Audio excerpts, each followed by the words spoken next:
that Angelus prayer, it's usually held at a specific time, is that right, which has been changed especially for the Pope? Yes, it's normally 6 o'clock in the morning, noon and 6 p.m. at night, and it is a reflection for Roman Catholics of their faith through the realization of the birth of Jesus Christ through his Holy Mother Mary. And so normally at 12 o'clock, but because of the Pope's extraordinarily complex timescale, special arrangements have been made to do it at a slightly different time. Now again, the Pope has taken every opportunity he can to meet people. And with the compassion that he carries as Supreme Pontiff, servant of the servants of God, one of the most beautiful titles that the papacy has had through time. Although I think Francis has embodied that reality. Many of the popes from history, like the great Borgias one reads about in the 1400s and 1500s, who really looked upon the papacy as an opportunity to gain enormous wealth for themselves.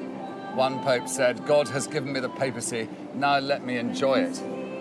But I think Francis I has always taken the view that the papacy is a possibility for him to follow the mission of service, and we saw that very much yesterday in Dublin when he visited the Capuchin Centre for those who were destitute and living on the streets of Dublin and who are without homes in Ireland.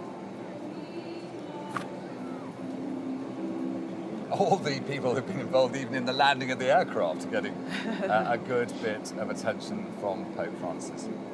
And when he has to, he'll step away, and there'll be pressure on him today in terms of timings. He's got to get to Knock itself and then to attend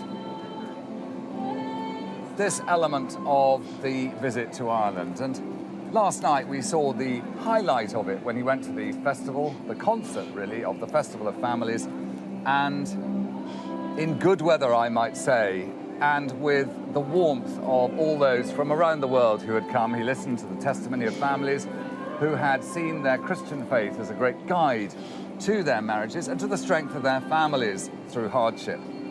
But today, coming to a place which echoes the hardships that Ireland suffered in the 19th century, and where, during the period of Captain Boycott, who was a ruthless imposer of taxation and rents on the destitute people of Ireland. And it started the word that we know now of boycotting people.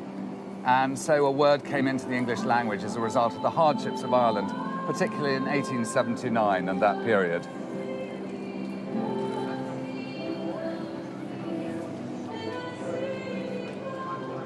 And so, as they move now towards the car, which will take the Pope, I don't know whether there'll be a Skoda again. That was a great realization of yesterday, that the Pope, in his truly peaceful and blessing way, chose a very simple car mark to be the identity of his tours of Dublin. It's a great one for doing the thumbs up to young people. This is a message that he knows is well understood around the world. It's an international language. As there, he blesses a rosary. Anyone who doesn't know, but Roman Catholics have a rosary. It looks like something that you'd wear around your neck, but it is not an item of jewelry. It is something that you hold for the veneration and for the process of your prayers and worship. And when he arrived, he gave out some special golden rosaries as gifts to those people waiting to greet him in Knock. That is right. Anyone who has the privilege of meeting the Pope, and I met Pope John Paul II, now Saint